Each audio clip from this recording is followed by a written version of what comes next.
Hey everyone, welcome to the Lil Bitty Creations channel where I create little bitty characters doing little bitty fun things.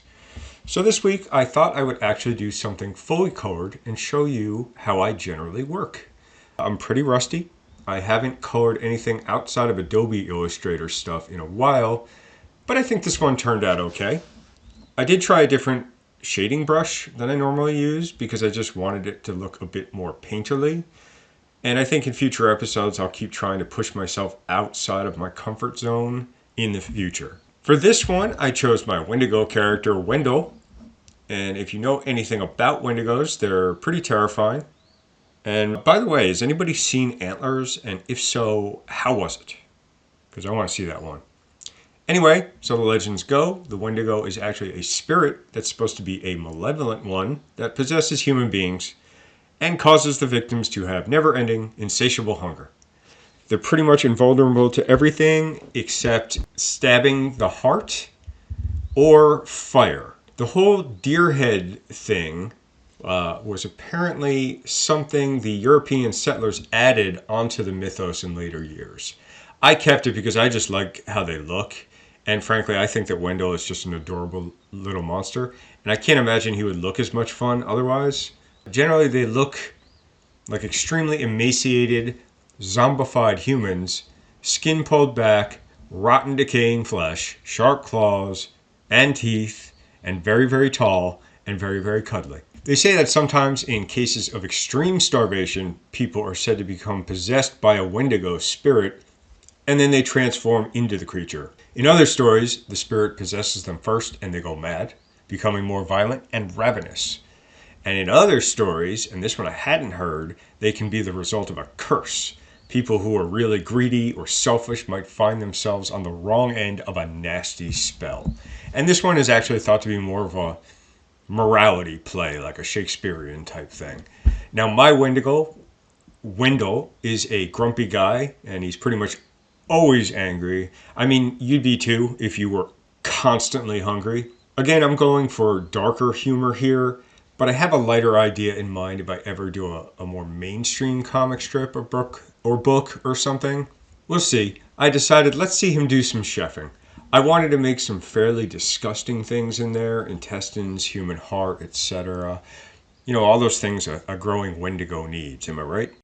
This one took me a while, and you'll even see I struggled with the pots and pans in particular. First off, I struggled with the placement of some of the pans, and then it took me a while to be happy with the stove. And you'll see that I still end up changing things a lot towards the end.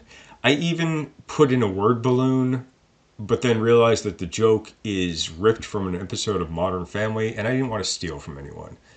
One thing I always tell my students, when it comes to drawing circles, even when it's going back in perspective, so, an oval, the circles shouldn't have points, and if you look closely, I violated my rules, and I had to go back in to adjust them to get rid of the sort of pointy bits. I've never drawn an electric stove before, so I did have to look up a number of references, and I kept changing it over and over again. I just couldn't decide. Same with the colors. Generally, once I'm happy with the inks, and yes, I did use my sketchy inker again, I've never done any colors in conjunction with it and wanted to see how it looked. I move on to shades. Usually I pick a shade of gray and lay in the shadows. Usually it's either a warmer or cooler gray, something more reddish or more bluish. In this case I went reddish. I learned from another YouTuber whose name I now forget, and I apologize, where there are cast shadows to use a sharper shadow, but ambient shadows are much softer without a hard edge, if that makes sense. The issue for me is I've been using the airbrush tool in Clip Studio to do those ambient shadows, and I've decided that it just looks too soft for me even when I turn up the hardness. I prefer things to look more painterly if I can help it. So what I ended up using was Clip Studio's opaque watercolor brush just to see how it would work. I generally kept adjusting the density of the paintbrush to see how it would affect the blending. Now, speaking of blending, I ended up using the blend function as well, which in Clip Studio, if you don't know, is the J hotkey. And I kept it on 2 or 3 levels of hardness. Another artist who I had reached out to a few years ago back on LinkedIn is a super talented guy named Kim Etnoff, and I hope I'm pronouncing that right. I ended up picking his brain about coloring, and he told me that the blend brush is literally all he uses for mixing colors. I figured if it's good enough for him, and he's a much better painter than me, it's good enough for me. To be honest, I haven't messed with it much because I tend to get into a routine, and I'm now trying to break out of my comfort zone to help me break through my, coloring ceiling. Once I'm done with my first pass, I then set another layer to screen, although you're going to see me go back and forth between that, overlay, and glow. But ultimately, I settle on screen to do the highlights. I decided those should be in the warmer family, so I used yellow. I also figured the weird bug-like thing would have some shine to it, so I added a bit of that in. Then on another layer, I changed the layer style to overlay and add in some bluish highlights for the rim light. If you don't know what that is, that's the light that bounces off the indirect surfaces like the floor. So the light hits the floor bounces the light off, or it can be light placed behind the subject. One issue I run into is overusing rim lights, so if anyone has any tips on avoiding that, I would love to know. Otherwise, I then create another layer. I set it to color and fill that using the paint bucket. You can tap G twice in Clip Studio for that. Then I lower the opacity down to like 5-10%. Why do I do this? Well, one thing I struggle with, and I know a lot of people do as well, is unifying their palette.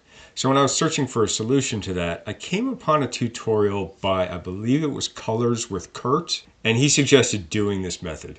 In fact, Brad Colbow, who's one of my go-tos for all tablet news, had Kurt on when Brad himself was trying to get better at coloring. And it's a good episode. If I could find it, I'll link it. On top of that, just to add a bit more light in, I add a yellow to transparent gradient in over top of the coloring layer. I do some more tweaks before I consider this piece done. I do it a lot. I tweak over and over again. I think this is because I don't have quite as much confidence in my painting skills. I need to tweak my fill bucket tool a bit more in Clip Studio to make things fill in better. I know a lot of others use the lasso tool to do their colors, but personally I don't like that. Clip Studio has this really handy reference function that lets you use another layer as reference to do things like fills. So basically you can use your line work as a reference layer and put a fill on the layer below it, and it references the line so it doesn't go outside of that boundary. It's really cool. I do sometimes color the lines, but I don't think it would look good in this one. Those self-colored lines that you see in Disney films, a lot of artists will do it in their backgrounds. Again, I don't think it would work with this one, but maybe I'll try it. We'll see. Finally, the word balloon. I pretty much never use thought balloons in my work. I never even liked them growing up. I was more of a show, don't tell kind of guy when it came to things like comic books. But this time I wanted one. And I found out that Clip Studio doesn't really have one. You can try to use the curve balloon tool, but I found it really difficult to work with, as you'll probably see.